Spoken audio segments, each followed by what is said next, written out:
Hello everyone, myself Yash. In this video, we will try to find the password of any executable file. So, to understand this concept in a better way or to understand the prerequisites of this video, we need to know that whenever any programmer does codes anything in any language, be it Java, be it Python, C, C++, we code in a high-level programming language. So, that particular code is not directly understood by the CPU. It is first converted to the assembly level code, and that assembly level code is then converted into the machine level code. And this machine level code is that which is understood by the CPU. CPU has its logical units, so it has its registers where it stores the values, and it does all the processing. Okay, so to convert so the code is basically converted from the high level language to the assembly level, and from the assembly level language into the machine level language for execution by the CPU. Now, when we try to analyze this machine level code, we cannot actually read that particular language. It is not human readable. So we need to go a step back. And there are times when we need to, when we are doing some malware analysis or when we are trying to find the password of any particular file. In those cases, what we need to do is we need to see the particular execution that is being done by the CPU for that particular program. But we cannot understand the machine level language. So we go a step back and we convert the machine level language back into the assembly level language. This assembly level language is the highest form that can be converted back from the machine level language. Okay. And once we get this assembly level code, then we can analyze that particular code and we can figure out that what this program is trying to do in the system.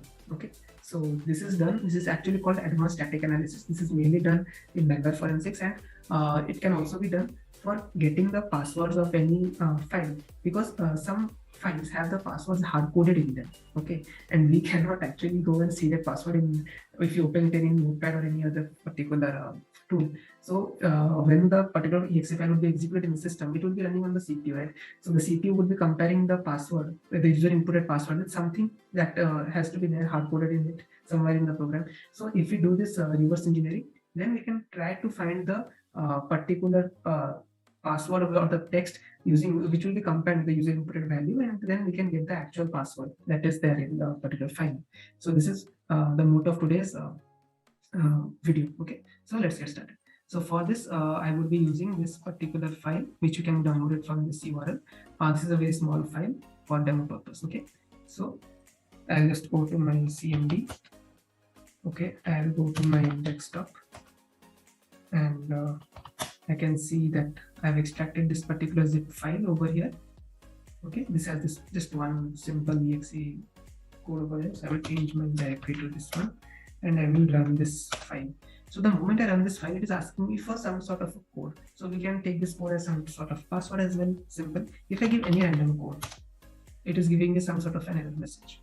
I do not know what the success message is or what it looks like, but yes, I know this is the error message and it looks something like this. Okay, even if I give anything, it will never show me the correct code. So I need to find out the correct code to know the password. Okay, so how do I do that? So for that, we can use this IDEA tool. Okay, we can download the free version. We can just select this file to disassemble, have everything on the default settings, and yeah. So over here we can see that this is what the assembly level language looks like. Okay, when the machine level language is converted for this particular program, from the it extracts the machine level language from the CPU and it converts back to the assembly level language and it gives it to us. So this is what the entire execution looks like. There are basically 4 blocks. So first block is executed based on some condition. Success, this is red, this is green. So if it goes to the success condition, we can see the error message, and if it goes to the failed condition, we can see the success message, and after that the execution is closed. So this is the overall working of this program. So now let's try to see and understand what is exactly happening in the system. So the moment we launch the file, it gives us this launch codes message, and it calls some registers. Okay, it is popping the EAX register. Okay, so meaning to say it is setting that okay, whatever the user input is going to come, I need to put it in the EAX register. It's a kind of register. Okay, and then in the decimal format, the user input is scanned, and as we know, it is being put in the EAX register. That is happening. Then it is adding something to the ESP register. Fine, and then it is moving this particular into the EAX register. It is moving this particular thing, something that is stored in this location. Okay, So this is being moved to the EX register. So what is being stored over here? Let's click over here and we can see that in this thing, this particular value is being moved to the EAX register. So if I just copy this and I can just put it in a sticky note, or I can just show it to you from here as well. And kept it over here.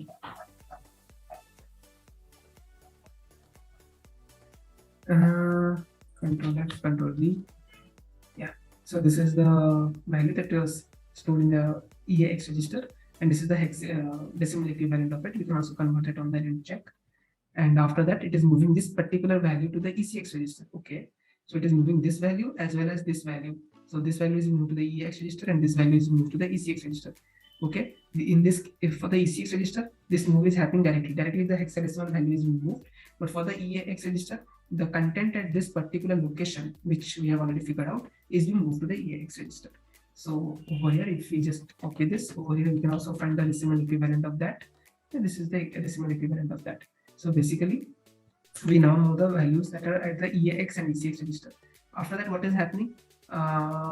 Okay, what is happening is that a call is being made to this subroutine. Okay, let's see what's inside the subroutine. And after that, a comparison is being made. Okay, with the EAX register and this particular location. Okay, so let's understand what is happening in the subroutine first.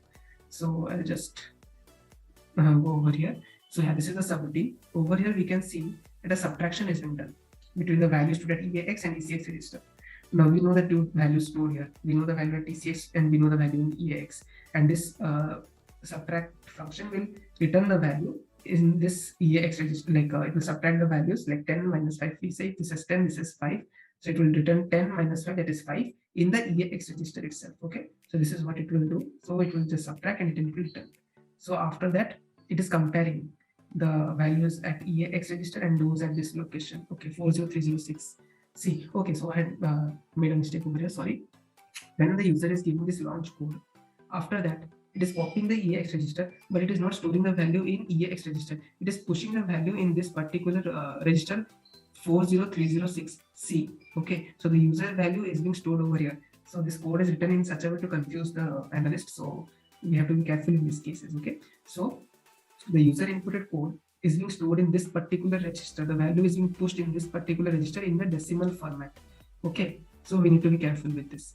And this particular user inputted value is now being compared with the EAX value at the EAX register. Okay, so if we get the value at this EAX register, then we can and we know the user inputted value. Okay, so then what it is doing, it is comparing those two values, and if it is not equal to 0, okay, after comparison is basically like subtraction. Okay, we subtract this minus this. If the resultant is not 0, that is the values are not equal, then it will go to this success block where it will show the error message, which I think we are getting till now. I think my dog figured this out before you. And if they are actually 0, okay, so this jump not 0 will become false and it will go to the success message block, as we can see over here. Okay, well, you got this, here is the result, and then it will just end the program. So basically, we need to ensure that these two values are same. If the user inputted value that is being stored in this D word 40306C register and the value that is being stored at this EAX register are same, then we will get into this jump not 0 condition becoming the values will be same, so jump not 0 will become false, and we will get to the success block. So what should the user inputted value? It should be same as that in the EAX register. And what should the values in the EAX register? So this value is being set over here. Okay, so EAX minus ECX. So this value is being stored in the EAX register. That is how the sub function works. Okay, so we need to see the values. So this is the value at ECX register and this is the value at the EAX register. So if I just compare this, okay, I first need to go to the EAX one. This is the values in the EAX register, and just copy this. You can just give any hexadecimal to decimal converter.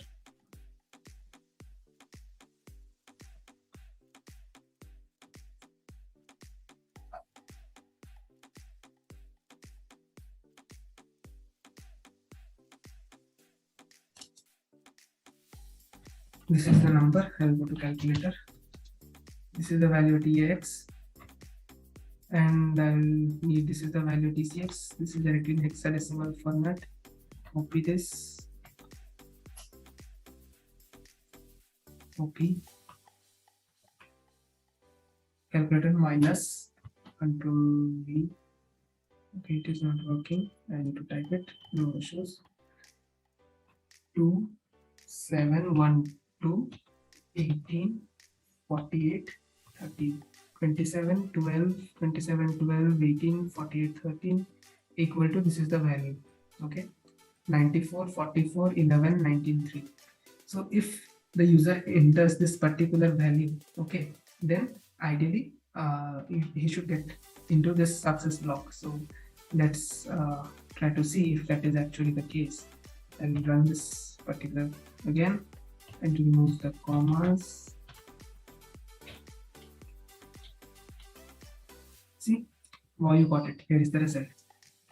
So basically you are able to now get the actual password from the machine level language. So this is how an advanced static analysis is done, wherein the machine level language is converted back into the assembly level language, which is in human mutable format, and then that particular flow, the entire structure is analyzed using some tools like the IDA, and we can even get more details about the programs, and we can also know the passwords that are hard coded in the system, in the program, because in most of the files the password is actually hard coded somewhere in the file itself, and when the user enters the password, it is compared with that particular value. So this is how we can get to know the actual value with which the user entered password is compared, and we can even crack the passwords. So I hope this video was informative. Thank you very much for that.